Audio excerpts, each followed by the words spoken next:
we got a couple minutes for time here. Okay. I got my documents loaded. I'm on my website. I'm ready to go.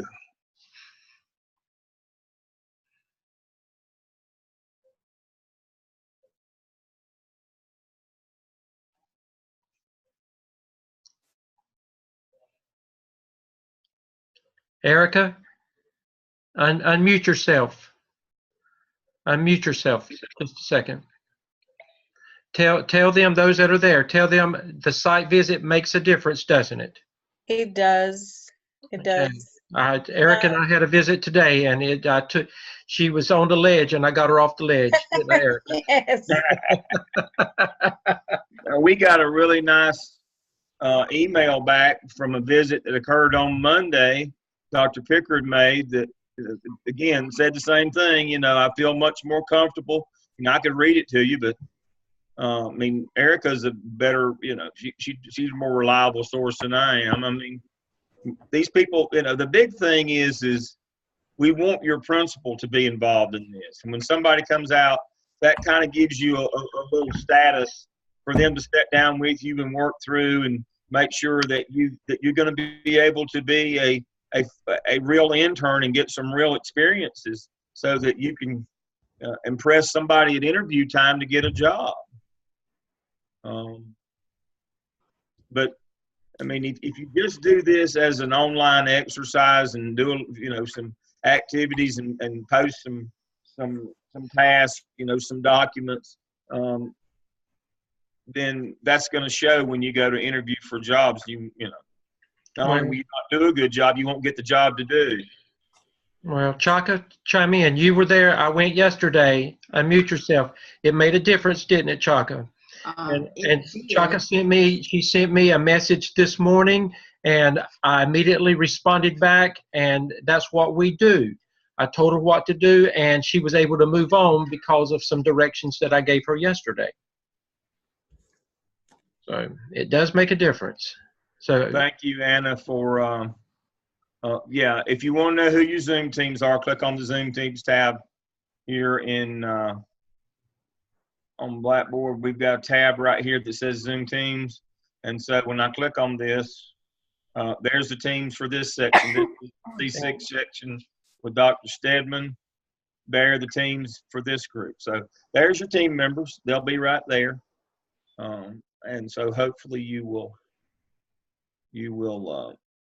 see those people and get in touch with them. The first person in the line is the first Zoom master that initiates the contact with the others.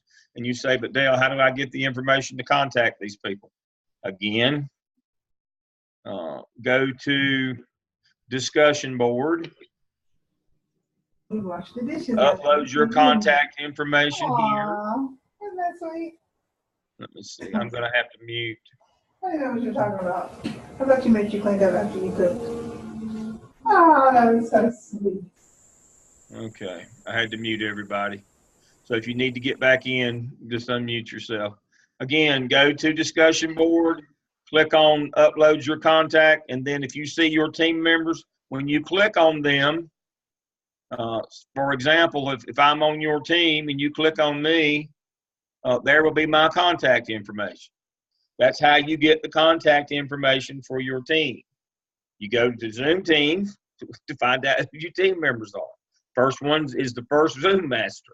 They're the one that initiates the initial email to the team members and say, hey, when can we meet via Zoom?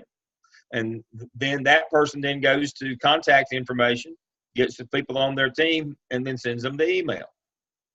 It's real simple. Again, this is part of digital competency.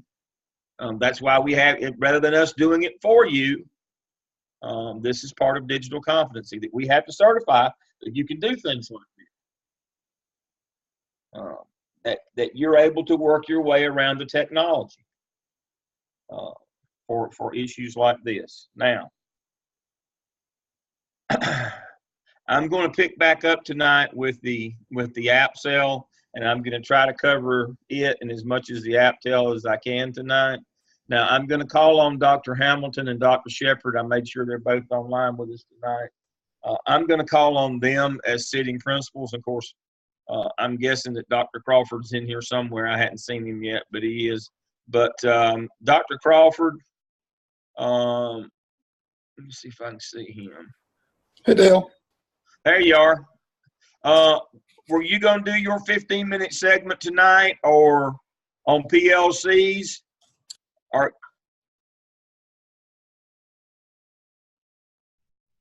no, you're muted again.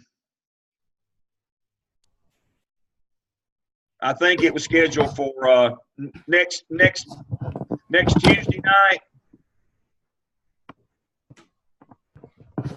Next Tuesday or tonight? That's what I'm saying. Which would you prefer to do your segment on PLC, tonight or next Tuesday night? Let's go ahead and get the students through all the beginning stuff, and then we can jump in Tuesday. All right, there we go. Thank you. That's kind of the idea that I had. I didn't want to make sure that that was my understanding. That's what we talked about before. Dr. Crawford's going to spend some time with you on PLCs Tuesday night, the actual ins and out and how they work and those kinds of things, and some tips and that kind of stuff from a sitting principal.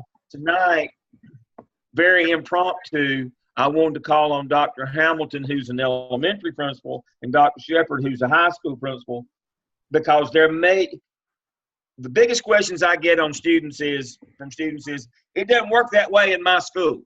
You know, I hear high school people will claim, well, we can't do it that way in high school. Yeah, you can. You may have to modify a little bit. So, middle school, pretty much is kind of like, it's either like elementary or it's like high school, one or the other. So I have two folks here who I'd like to briefly call on to tell us when and how their PLCs operate at their school. So Dr. Hamilton, if you're there, I'm here. you can share with us when and how do your PLCs meet in the elementary school? Well, at my particular school, we have it set up so that the master schedule allows for all the students in one grade level to have a special at the same time every day of the week. So like art, music, PE, library. And then we arrange for teacher assistants to do something on day 5 so that teachers have consistent planning times every day. So then within that structure, we have delineated in our master schedule times, days of the week that are set aside for PLCs, days of the week that are set aside for MTSS, EC planning, meetings, and things like that, and then a personal planning day of the week. So that gives them that time and structure for that. And then one Wednesday a month, we do not have a staff meeting, so that afternoon is set aside for an additional PLC for that month as well. Then what we have been doing for the last year or so is that, like when our NC check-in scores come in, we get someone from the testing department to come for half a day, and we hire a half-day sub for that person to sit and conduct data analysis with the teams so that they're not wasting their time together trying to figure out how to analyze or disaggregate the data. But we actually have a professional there who's very familiar with it and can guide them through it so they can go into deeper thoughts and conversations and discussion about how to use that data to drive their instruction. Good. So if you're in an elementary or a middle school and when you request to set up a PLC with your principal, you need to adjudicate, is there a time set aside for this?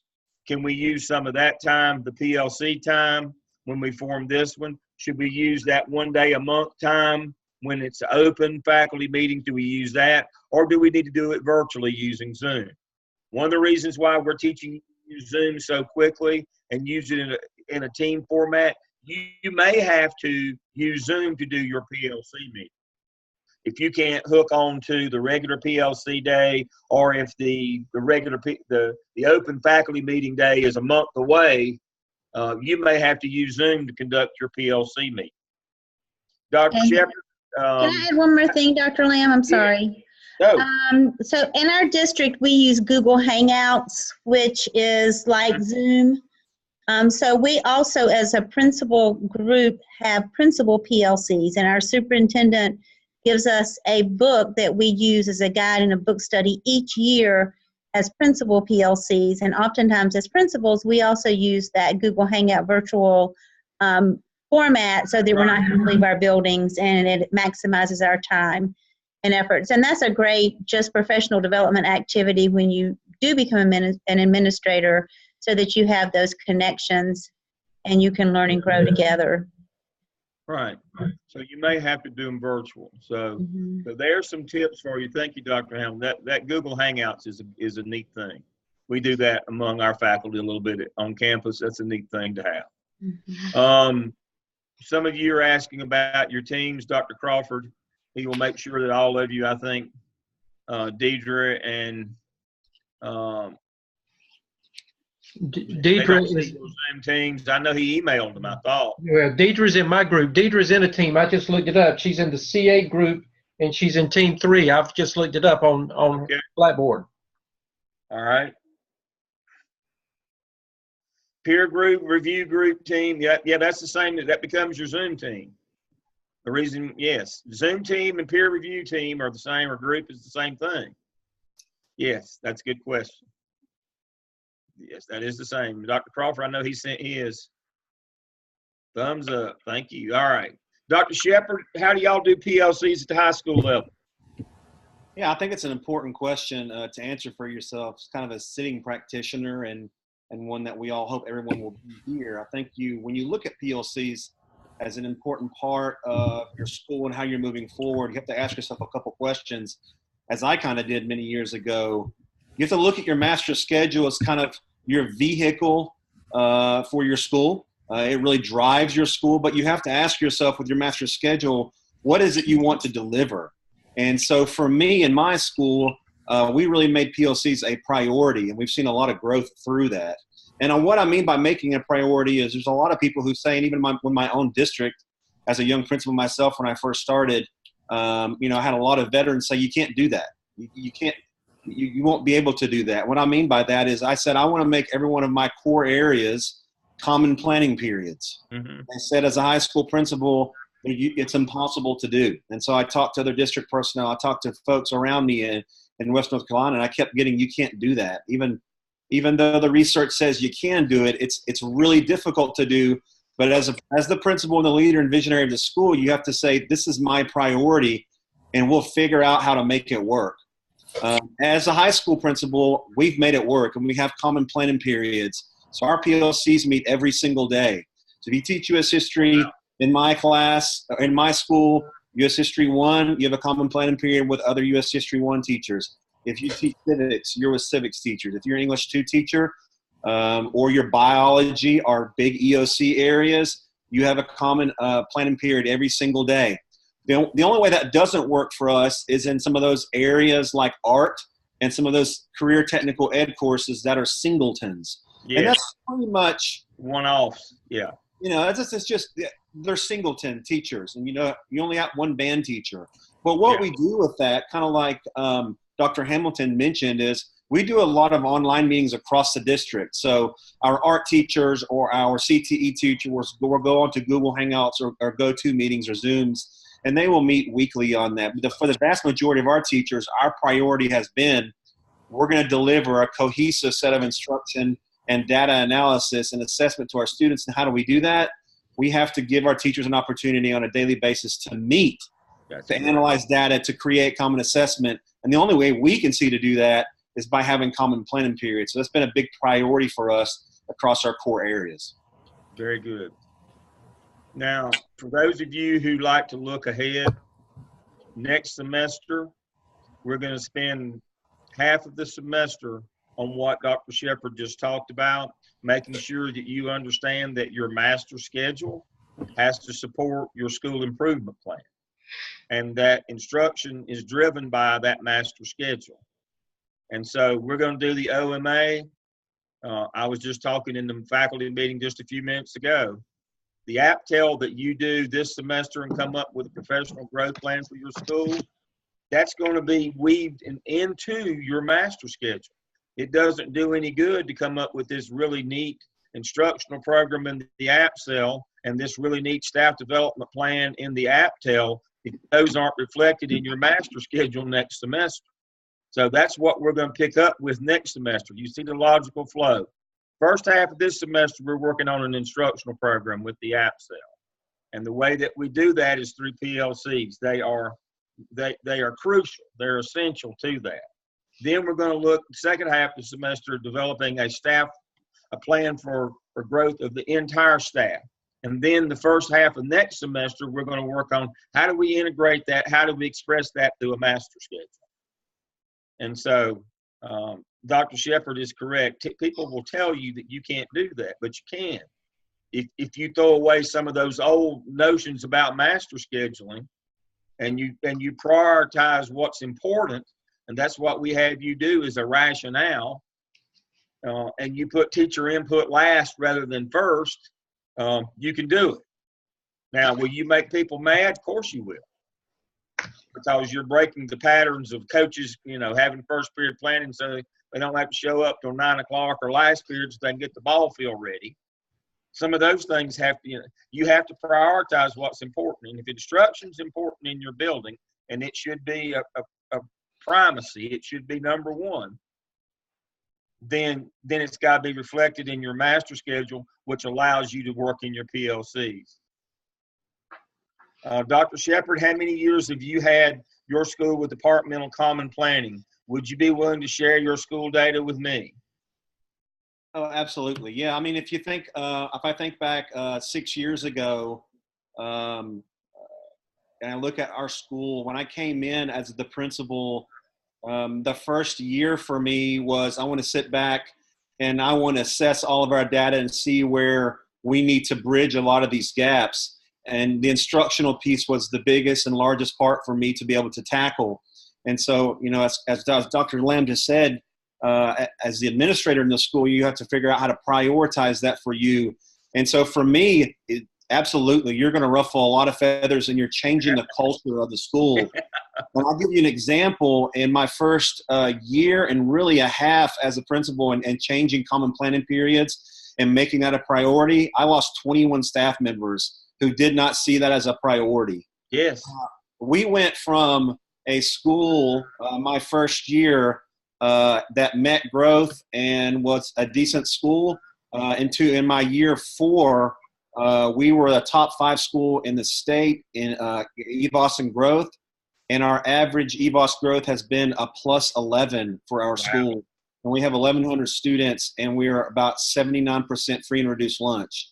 And so that's teachers working together, collaborating together. There's a lot of growth that can come from making that practice a priority in your school. And I absolutely attribute it to every bit of academic success is the PLC model in the school and teachers planning and working together, replicating the great things across the building.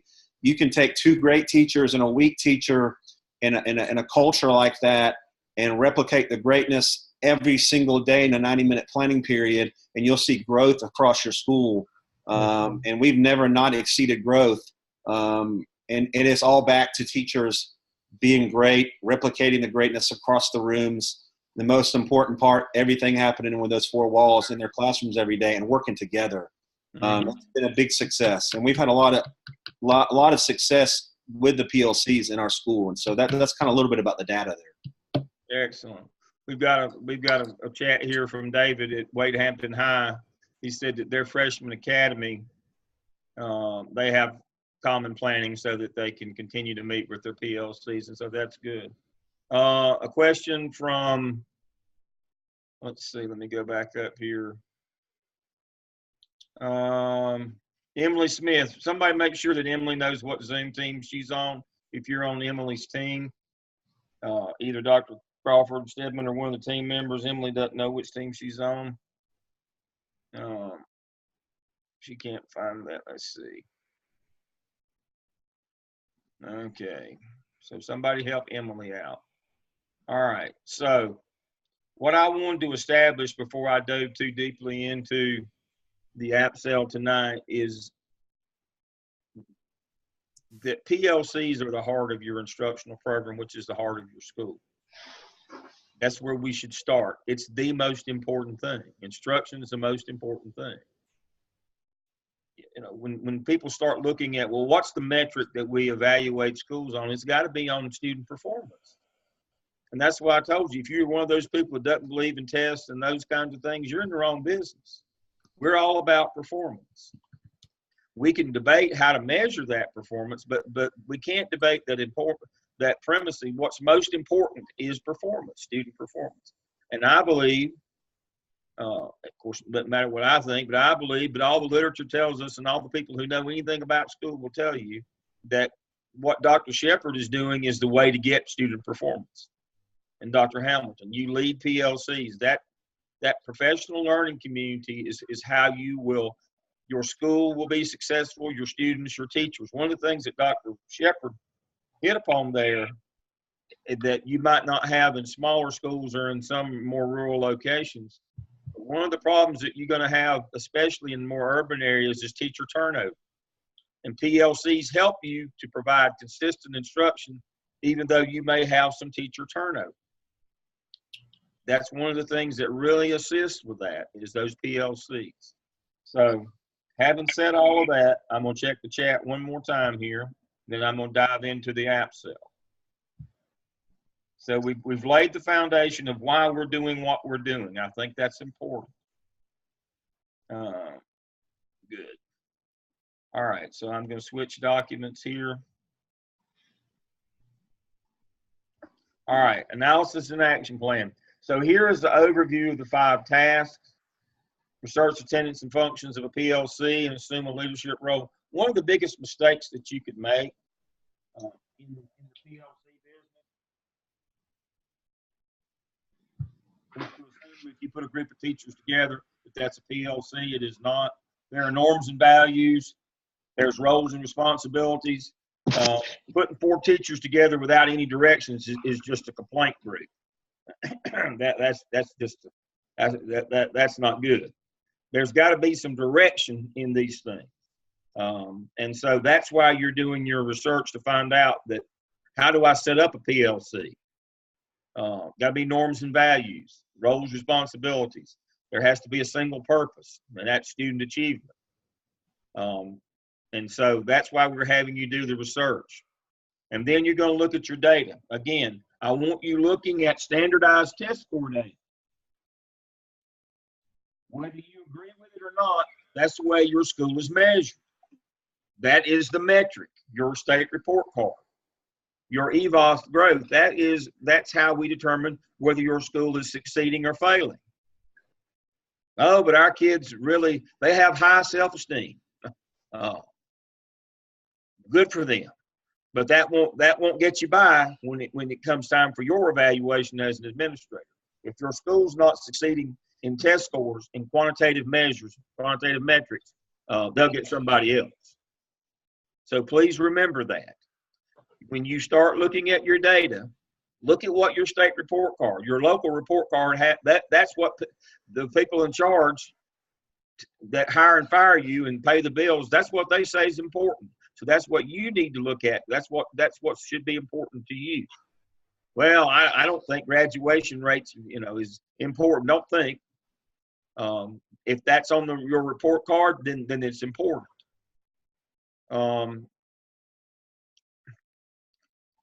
Once you have figured out what your most pressing need is, then you'll start your research. So let's go down and look. So here's the task 1 distribute. You're charged to become an educational leader. In narrative form, you can't describe the process of researching and developing structure of PLC. You'll summarize your sources where you got your information from. DeFora is one of them. And gives you complete directions, your insights, and descriptions of the process. And then you'll do your research. Then, after having done your research, that will guide you into your PLC selection.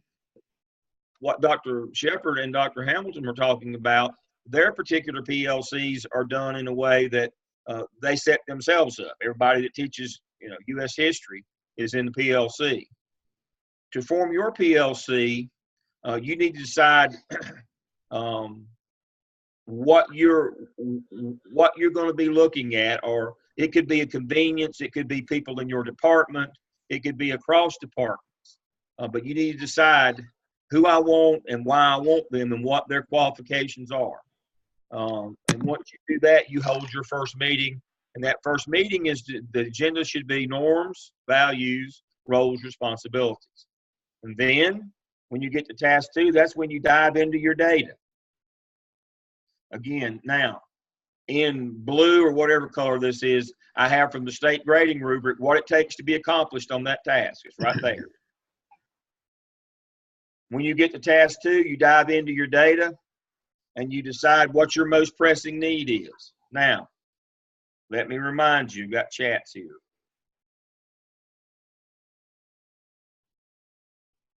Can we have most of the leadership of the school? And you need some teachers, the people who are going to be delivering the instruction. I'm leading a school-wide PD on EVOS.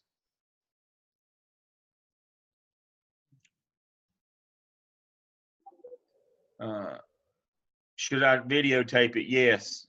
Yes, on the videotape. That's a good thing to have. That would be an excellent upload into your competency folio.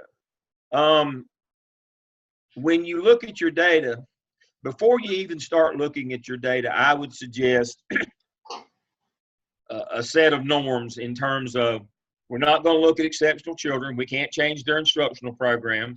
Let's look at it. Let's make a decision up front that we're going to balance the size of the gap of this subgroup versus the entire school, the gap between how this subgroup is performing and the entire school is performing, or the entire grade level or subject matter, and the size of that group. Don't pick a subgroup that has 3 students in it. You won't get any impact on your school. So gap analysis is score times number being the number of students in that subgroup. So don't pick a subgroup with 3 students in it. That's the kind of things when I'm talking about norms. You know, make those decisions up front. And then when you determine as a group what your most pressing need is, it will be easy and there won't be argument.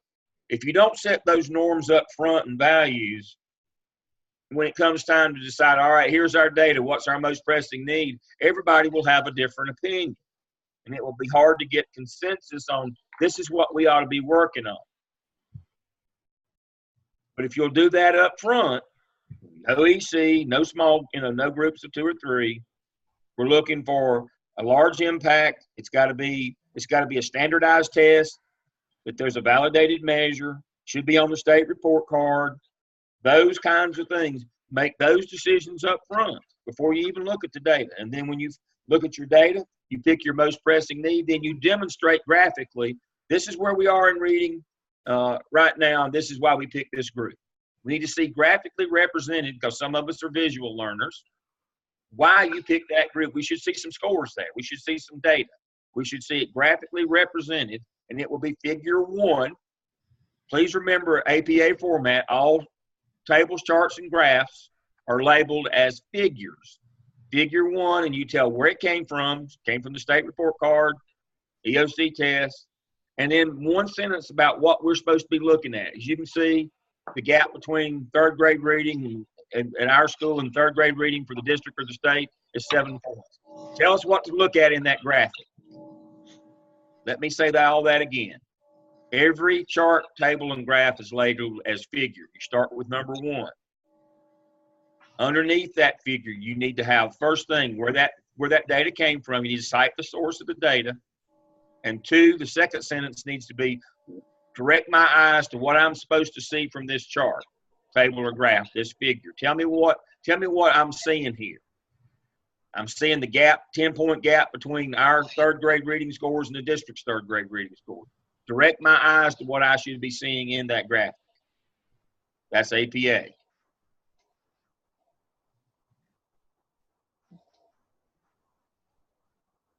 Does it have to be directly about academics? Yes.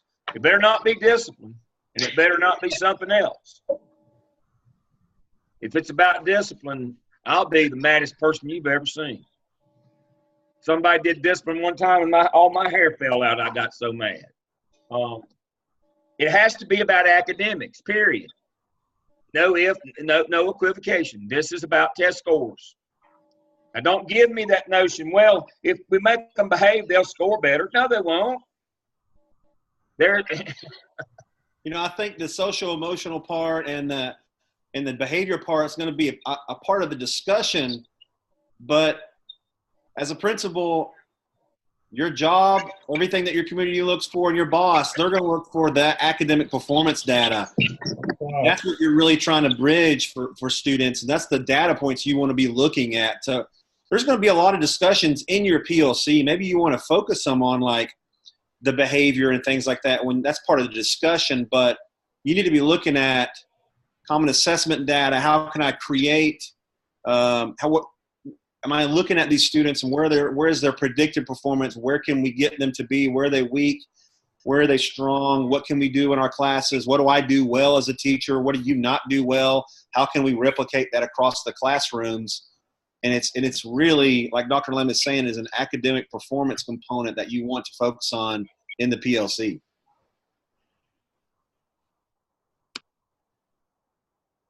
Yes, we're going to work on discipline later in the CAP.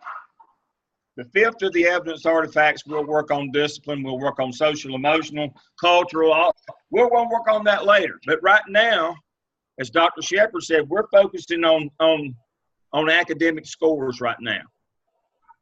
So no social, emotional, no discipline. Don't make the mistake of thinking if you make them behave, they'll automatically score better. They won't. If you want them to learn more, you have to teach them more. That's kind of like when I supervised principals in Charlotte.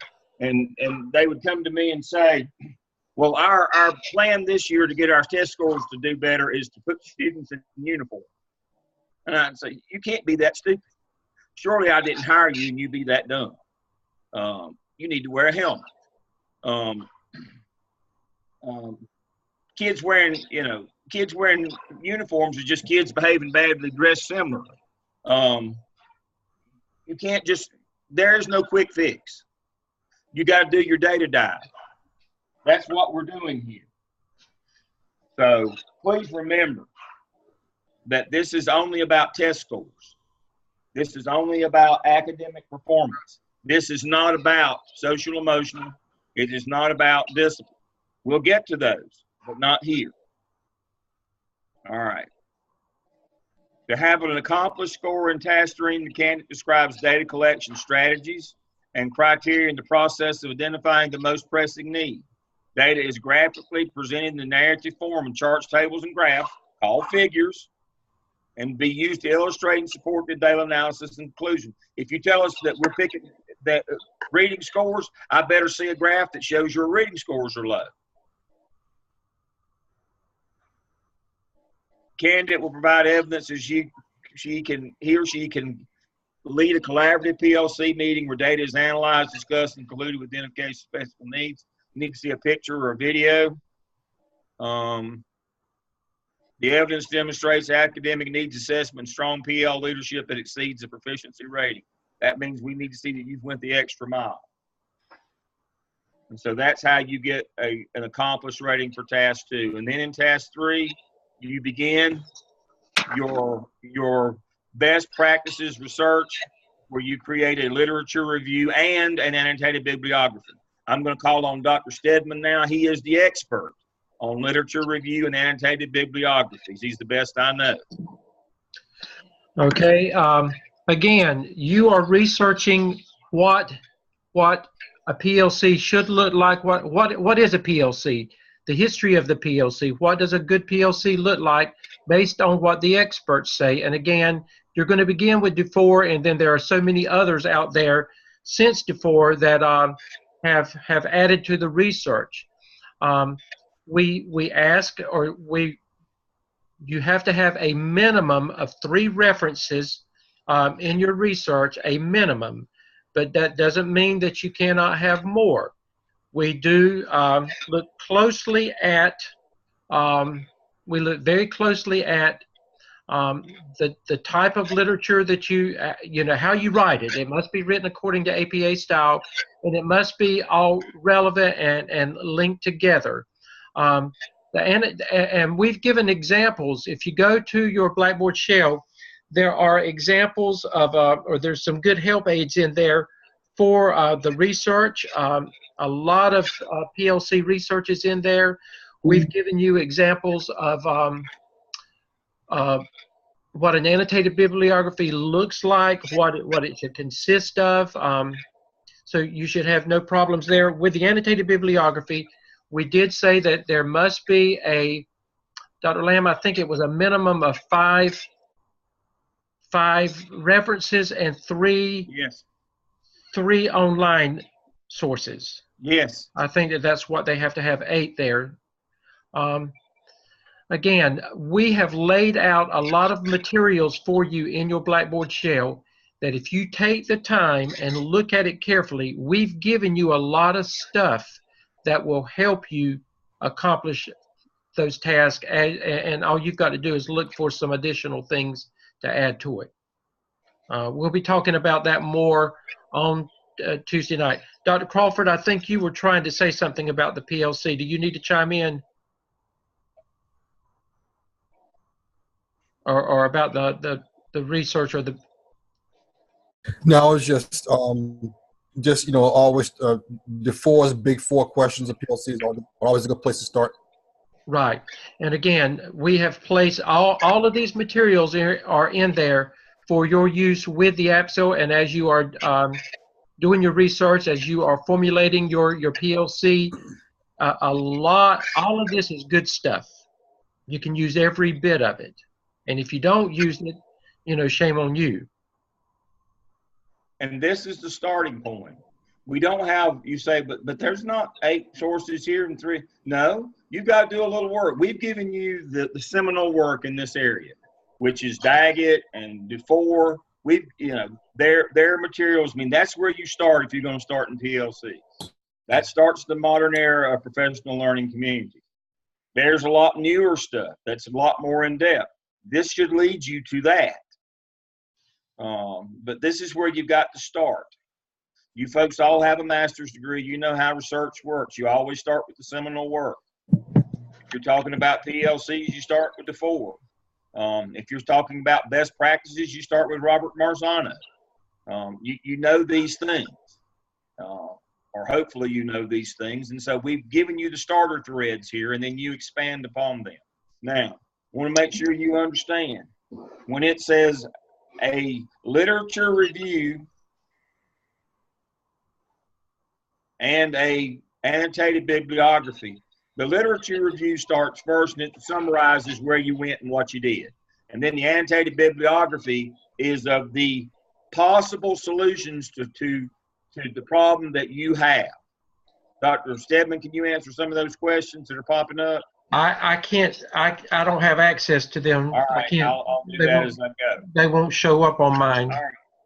Understand that once you determine your post-pressing need and you do all your research, and then you do some research on best practices or like Marzano and those people about how to go about addressing your problem, then you're going to offer some possible solutions to your problem in that annotated bibliography. Make sure that those solutions would match us. Don't have a solution that worked in a high school if you're an elementary school and vice versa.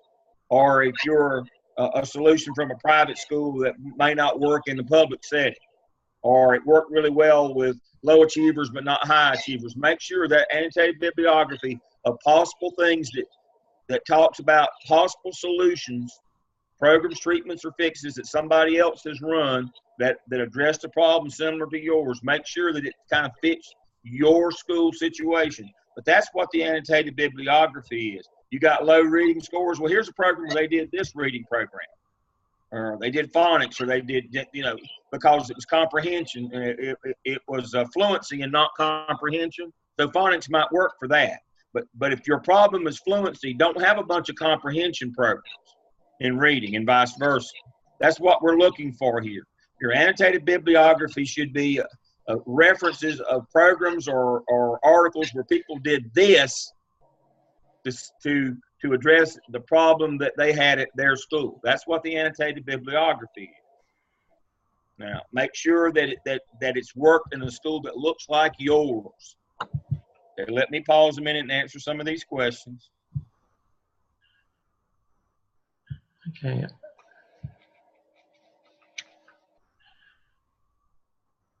While you're looking, yes, Amanda, you can reach out to me and I will talk with you privately about your PLC if you need help.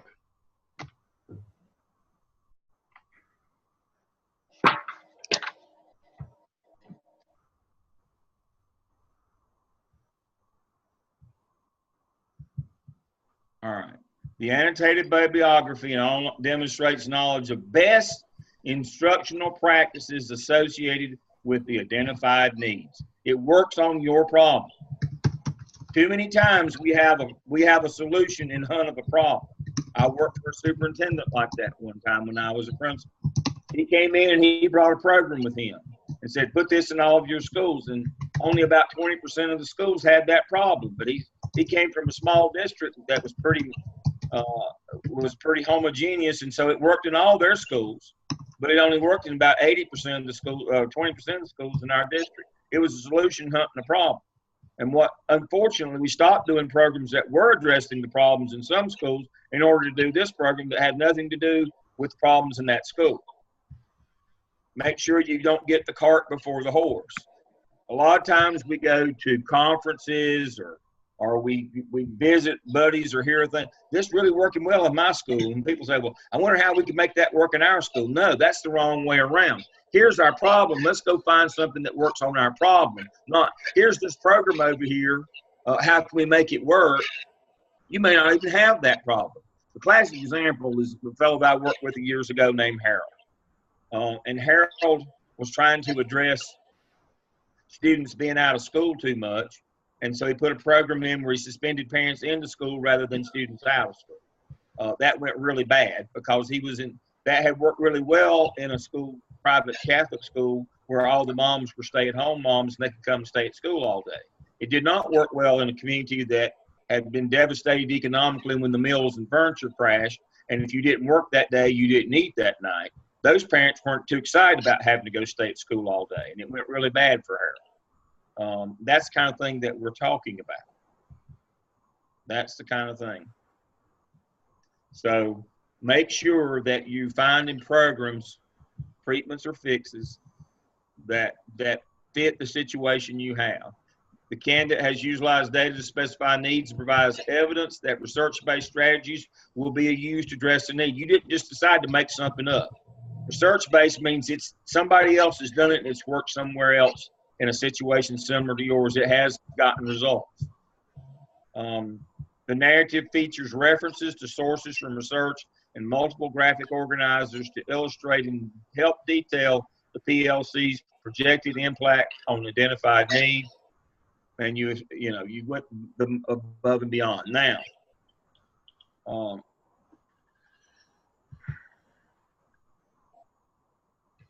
the sample app sale that was placed in, did it receive no, it did not.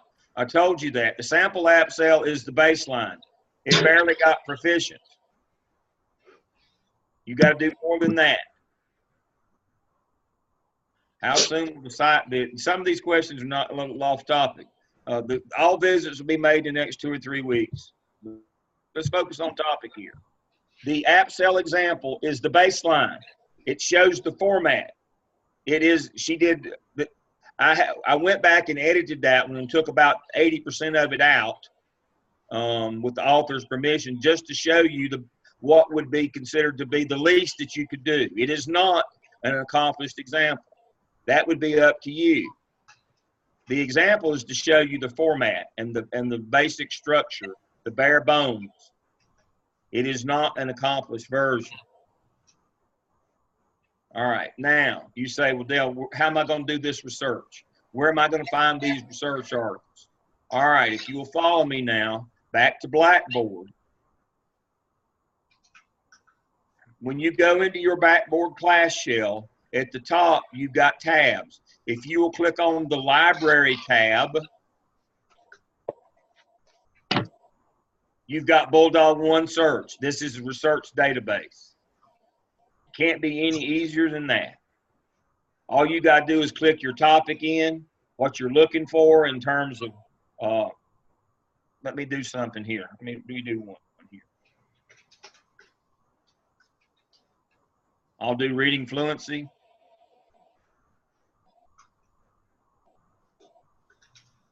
Look at there. These are all research articles. How could you not be able to get 6 of these easily? Easily. That's the way you do it, folks. Just go to the library tab, into your class shell. It'll take you to Bulldog One, and there's your research tool to do all the research you'll need to do. And a lot of these, obviously, will have bibliographies in them. And if you see something in there that interests you, you can Google that or put it in Bulldog One and find that article. So you should not have a problem. This should not be a barrier to you moving through quickly. We have this right there in your shell.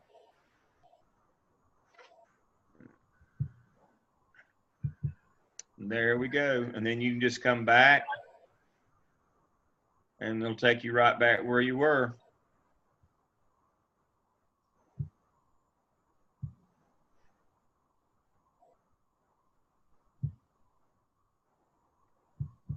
And it'll take you right back.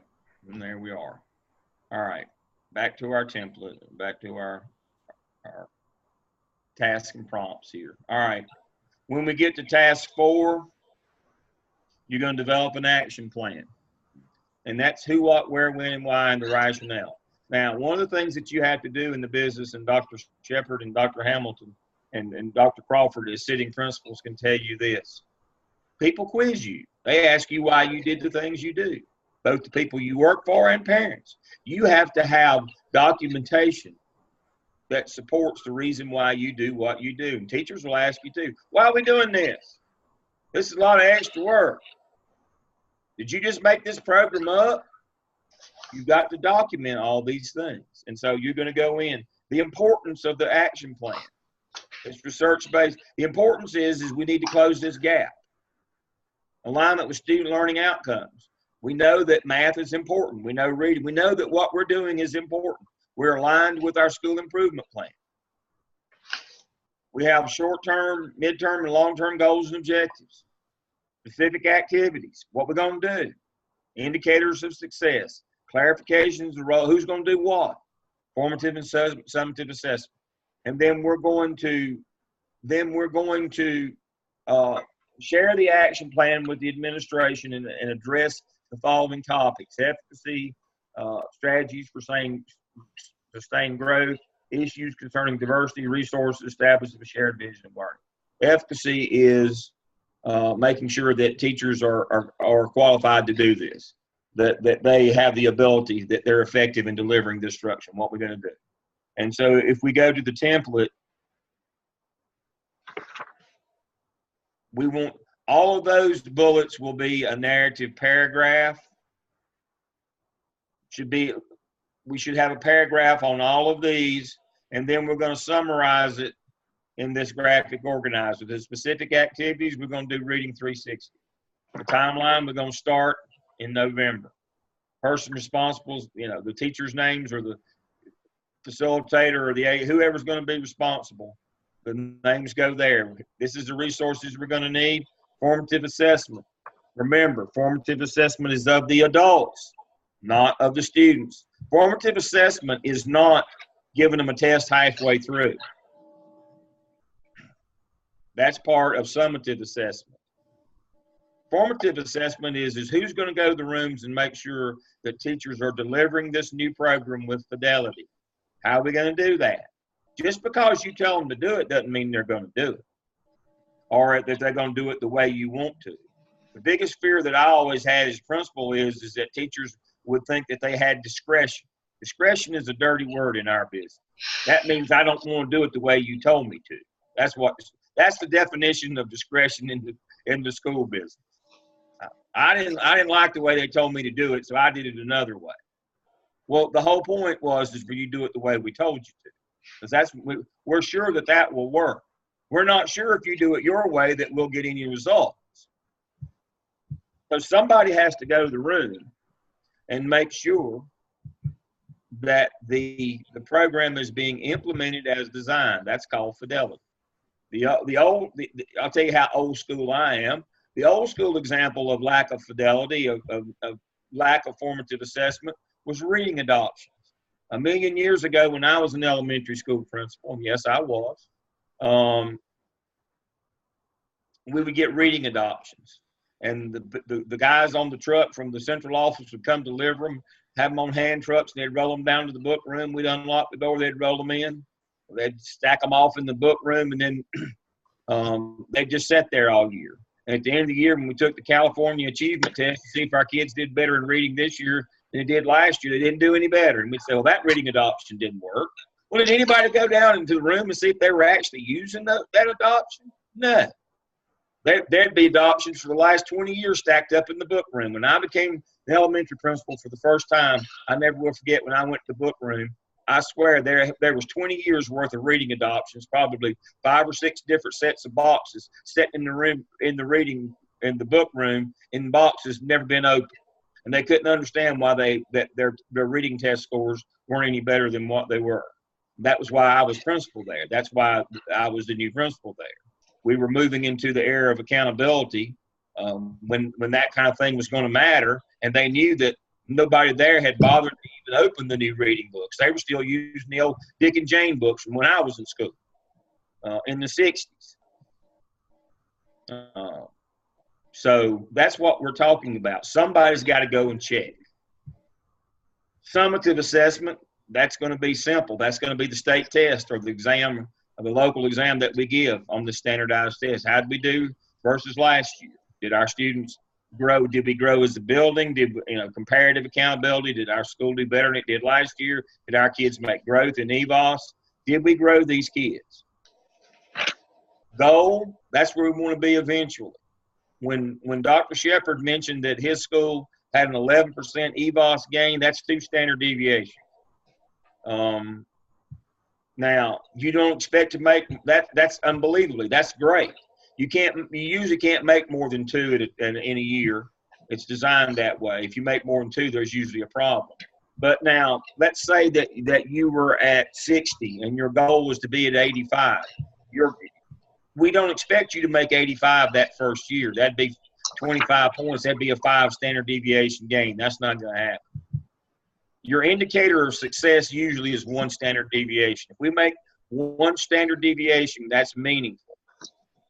It's worth our time and effort to do this. Anything less than 1 standard deviation, which is usually 5 points on a standardized test, it is in North Carolina and South Carolina. If we make less than 5 points, was it really worth the effort and the time and the money?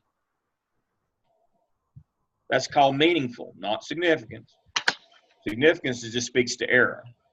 You've had a research course, so you know significance is misleading, that term. Significance speaks to technique. That's just about error. Meaningful is whether or not you ought to continue doing it and funding. So your goal may be 25 points over a 5-year period of time, but your indicator of success this year, can we grow 1 standard deviation? Can we make that 1 standard deviation of gain with this subgroup using this program? If we can't, we need to look at whether, why we didn't, or maybe this program just doesn't work for our students.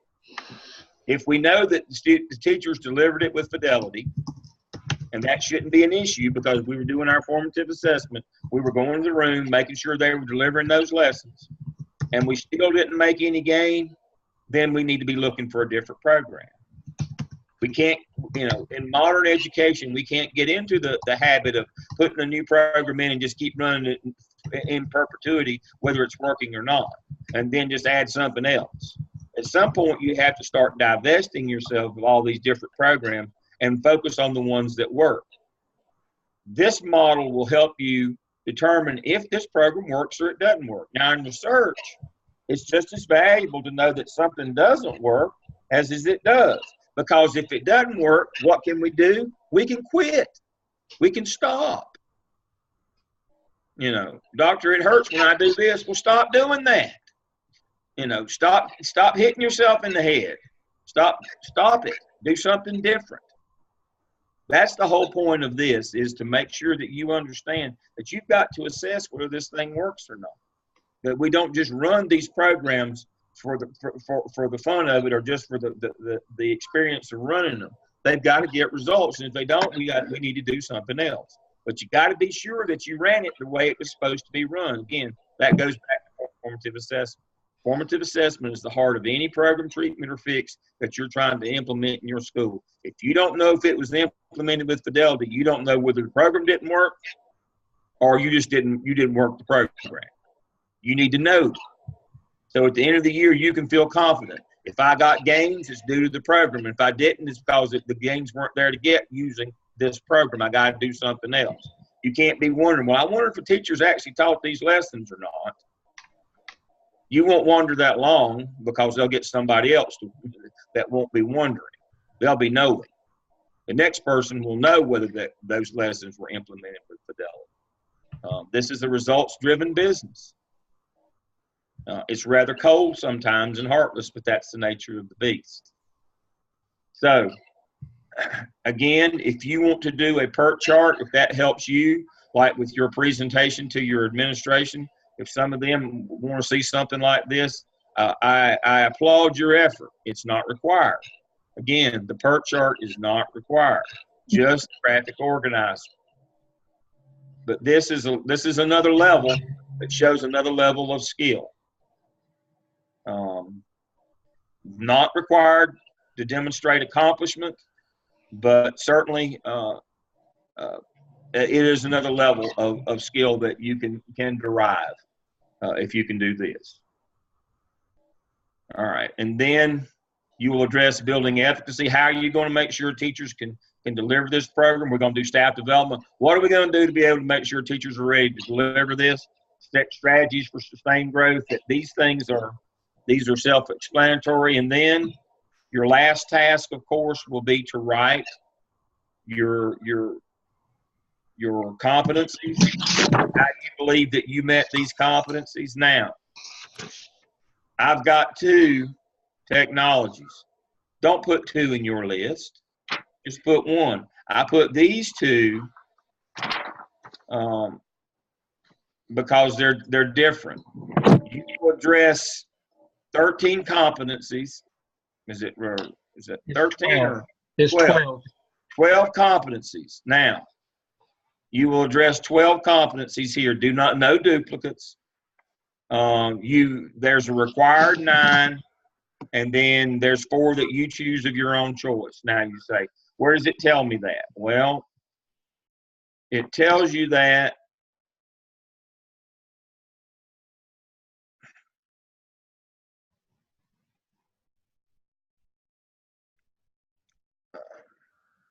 let me go back.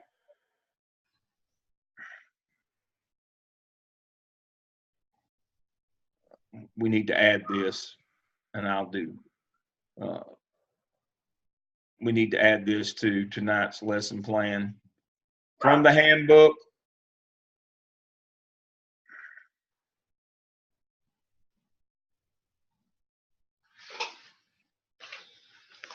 AppSell Task 5. 8. Oh, you just passed it. Yep, 8.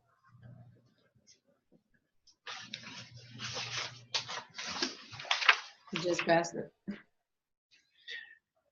It should be on page 47, I think, Dr. Lamb. Yeah. I wrote it on mine last time. Yeah, on page 47 of the handbook, Right and I there. can't see, I've got to download it. Look on page 47 of the handbook, and it tells you, I don't know, I may lose you doing this. We'll see if it'll work. Okay, here we go.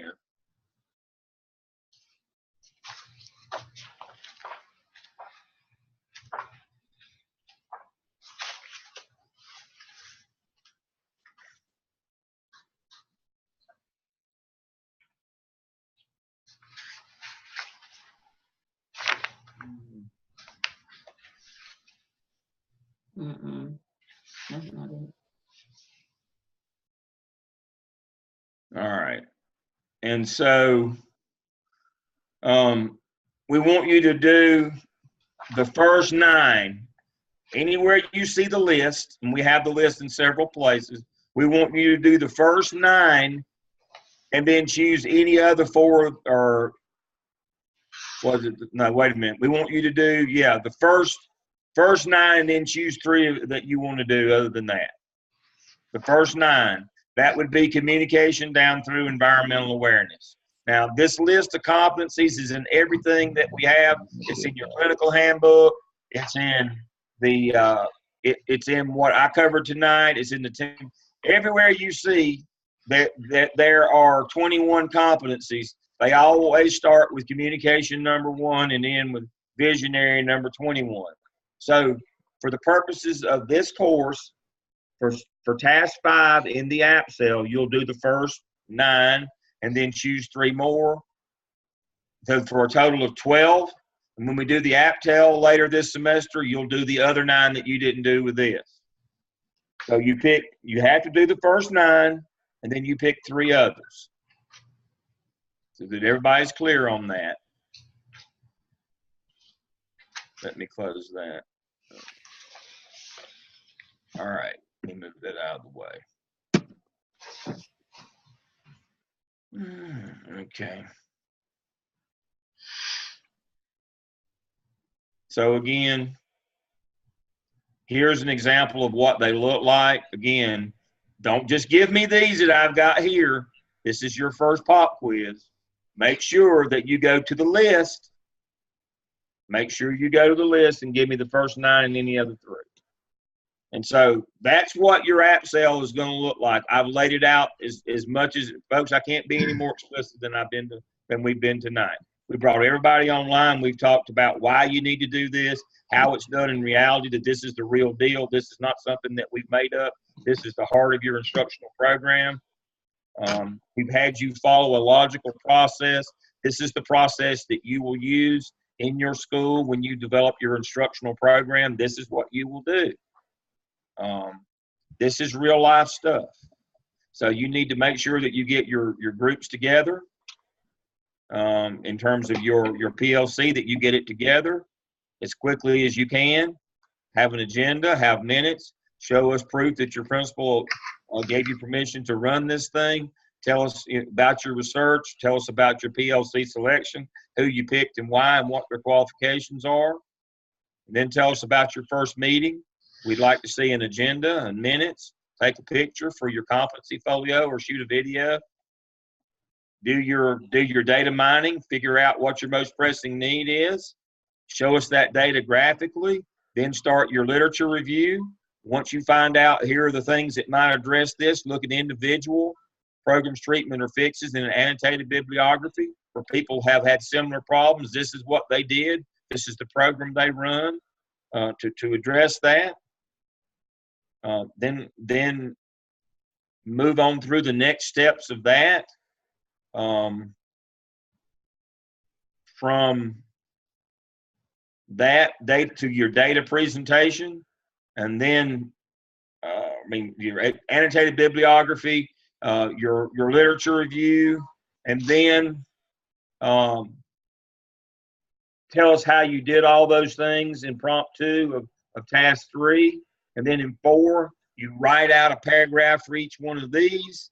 That's summarized in your graphic organizer. You write the first 9 and any other 3 competencies for a total of 12, and you're done. And that's how you do the app cell. All right, I'm going to chat for questions now. Dr. Lamb, while you're doing that, just a reminder, make sure you check your Gardner Webb email on a daily basis more than one time. That is how you're going to get communication from us, not from another email, but your Gardner Webb email. And your CC1 coaches are trying to reach you, so please make sure that you are responding to their request. If you're not on a Zoom team, make sure you let Dr. Crawford or me know, and we will make sure that you're on a Zoom team if for some reason you don't see your name somewhere. All right, 2 things before I close out tonight. The app cell example that I've got, again, is bare bones. It's just to show you the structure. was not it was an example, not an exemplar. There's a difference. And the other thing is, the graphic organizer is always required. Whether you do the PERT chart or not is optional. The graphic organizer is not optional. I don't know how to be clearer than that. The graphic organizer is not optional. You're going to need that graphic organizer when we're going to get you all to the end of this program. When you get to the end of this program, you're going to have one large graphic organizer with your complete school improvement plan on it. That has to be submitted to the state. If you do each piece of it as we go, you'll thank me when you get to 605. If you don't, you'll curse me, because you're going to have to build that graphic organizer, because that's going to be your last submission of your portfolio, is to make sure the state has to see that you know how all this is going to work together. You have to submit an entire full school improvement plan in graphic organizer form when you get to the end. You might as well do it piece at a time as you go. So no, it is not. If you do the PERT chart, that does not make the graphic organizer optional. The graphic organizer is always required. The PERT chart is optional, period. There is no caveat to that. Tuesday night, you'll meet with these folks again. I will not be with you since I'm just your coach. I'll be with you again on Thursday night. But your instructors, all of them will be with you again on Tuesday night. I have another class on Tuesday night. And so I will be with you from time to time on Tuesday night. Dr. Shepard says, feel free to reach out to him if you've got questions. I'm sure any of the folks that are here, you can reach out to me. But remember, my role with your group is to coach you through these evidence artifacts. You have your instructors. And so I have my class, 603 Law and Finance, starts next Tuesday night with a group of doctoral students. And so I can't be on Tuesday nights with you all the time, because that's my class time as well. I can always be on with you on Thursday night, because that's our coaching session. So whenever you have Thursday night, I'll be with you. If you have questions for me, I'll be glad to answer them. Any of us, we're available by email. Please remember that the sitting principals, Dr. Crawford, Dr. Shepard, Dr. Hamilton, they work during the day. They actually have a real job. Dr. Stedman and I just kind of hang out at the drugstore. But they have real jobs. And so they may be the end of the day before they can get back to you, because they're actually busy. But Dr. Stedman and I, this is what we do for a living. We're full time. This is my real job. I beg to differ. This is my real job. This is our real job. This is my real job.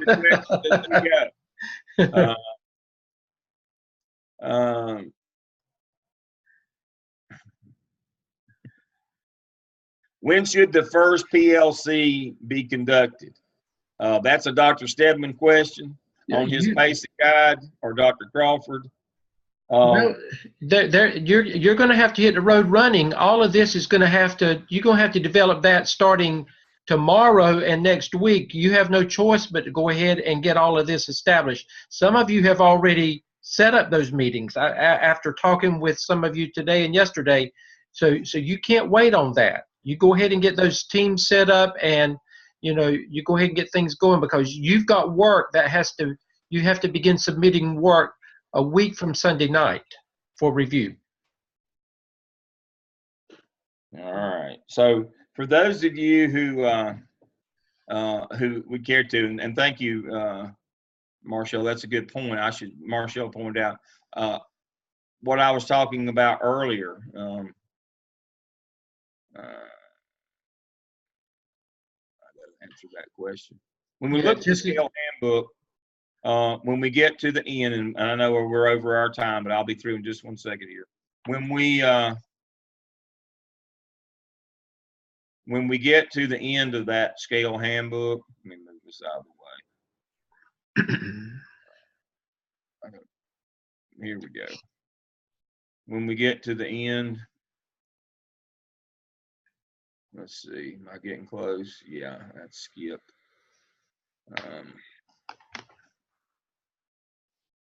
All right, so task 5 of the graphic, task 5 of the last task that you have to do in this program, other than your overall reflection of the competency, the last task is the candidate will produce a graphic organizer that illustrates the data collected and analyzes for the entire school improvement plan. This is the last thing that has to be submitted to the state. They have to see that you know how to put together a school improvement plan in a graphic organizer form of who's going to do what, where. We call this the working copy of the school improvement plan. Somewhere around in your school, there's a school improvement plan, and it has a lot of extra stuff in it. But you need to be able to develop a working copy of that so that you'll know every day of the year where you are and what we're going to be doing next. So that is a state requirement that you produce a graphic organizer of your entire staff development plan. If you do it with each task, each time we get there with each of the evidence artifacts, it's to simply put it together at the end. If you don't, building this thing will be a bear. That's why I said we're requiring you to do it as you go, so you'll have it at the end. That's why it can't be optional. Yeah. Deidre, don't get scared. Just know in 2 or 3 weeks you'll look back and you'll say, wow, I can do this. It is a little overwhelming right now, and we understand that. But all of you hang in there, and in 2 or 3 weeks you'll look back and you'll see how all of this begins to come together. Anna, I love her comment there. I love Anna's comment. I won't read it out loud. All right. No, don't be overwhelmed. It's like eating an elephant. It's a bite at a time. I used that example today with somebody. It's a bite at a time. But this is how. I mean, this is the business. I mean, I'll let Dr. Shepard and Dr. Hamilton chime in on this. This is what they do every day. It is overwhelming. If you're not planned and organized, you won't make it in this business. There's more to do than you can get done, but you got to do it anyway. You know, we don't have the luxury of, you know, every kid matters. You know, the idiot superintendent that I was talking about earlier said something to us when I was a senior high principal. Said, now, I know if we make this change that we'll lose several groups along the way, but 10 years from now, we won't have any students below grade level. I thought, well, you're an idiot for thinking that there won't ever be kids below grade level. But he was certainly willing to throw away any number of students, of groups of students, you know, to get where he wanted to be in the end in order to get his program in. But see, I don't think any student should be thrown away. We can't work hard enough for kids. I mean, you know, honest truth, when I was high school principal, I slept 4 hours a night. I left work every 9 to 11, and I was back at 6. I was gone for 7 hours, and I only slept 4 of those. Danny can tell you, I still only sleep from 12:30 a.m. to 4:30 a.m. every day. I did it for so many years. I still only in bed for 4 hours because I just could not. I wanted to find the time. The kids are worth it, and you got to have that drive and that desire that, you know, this is not just about you and your career. It's about providing students what they deserve. Public education is the way out for many of these schools, and you can't do enough for them. Now, I would recommend to everyone tackling a task like this is just to create an outline for yourself, and then you want to create some goals for yourself as far as what that outline is and what are those tasks going to be, and how are you going to be able to complete those tasks each day, every other day. Do you work a lot on the weekends? What is it for you? But that outline is going to be the most important part, to be able to say, I want to accomplish this, I want to be able to accomplish this, because you're going to have to work ahead on some things and work presently on others. And I know that's confusing, but you want to be able to establish these PLCs, and working with your administrator, planning those out is going to be things that you're working on right now, and looking forward to other things. So it's one bite at a time, but you really got to work on it on a consistent basis. Right. Really difficult, if not impossible, to sit here and say, I'm going to do this the last 2 weeks. You won't be able to do it. No. You've got to embed yourself in this. You've got to make some decisions in your personal life about, you know, that I'm involved in this, and this has got to take priority. You won't be in this program forever, but it's got to be an everyday thing. When you get up, it can't be, I'm going to take a week off. I'm burned out, I'm taking a week off. Could you imagine the principal saying that I'm burned out, I'm going to take a week off and just tell everybody to go fish for a week? Not going to happen. You got to be in it, and once you get in it, it's not nearly as bad. It's kind of like getting in the pool when it's cold. Once you get in, it's not too bad. But if you just try to dip your toe in every once in a while, not going to be good. Not going to be good. You got to get in it. You got to immerse yourself. You just got to dive right in. But it's that way with the profession as well. We're trying to train you in the way that in the same pattern of expectations that you're going to have once you're in the job. What I don't want to happen is we're easy on you, and then you get in the job and you're like, I'm overwhelmed. I can't do this. Getting the job's important, but more important is being able to do the job. And one of the things that Dr. Stifford said is you got to work the present and you got to work ahead. Doing the graphic organizer is an example of working ahead. You know that's going to be required about 8 months from now. That's going to be required. You can put it off and then not be able to get it done in the end, or you can work ahead and do it now. Yeah, it's a little extra now, but 8 months from now, you're going to say, wow, I've got that thing done. I can't believe it. And it'll all come together in the end. Dr. Hamilton, the final word from you. I'm just listening, and I know that whole self-control thing self-control is an exhaustible resource. And if you can just take that, just get it started, just say, I'm going to do this for 2 minutes, and then just sort of stick with it at least for like 30 minutes a day, then you can give yourself that break or whatever. But really, it's that keeping up so that you really don't get to that overwhelmed point. And you're right, it's going to feel so good when that is already done for you in the end. And you can do it, and we're here to support you. Mm-hmm. We'll let Dr. Crawford give the benediction tonight. Somebody start just as I am. We'll let him close us out, and we'll be done. Everybody just take this a little bit at a time. I finished my dissertation on Saturdays and Sundays at Starbucks for 7 hours a day. So just nibble away and just know that, everybody's here for you. You'll be fine. You'll be fine. Best close ever.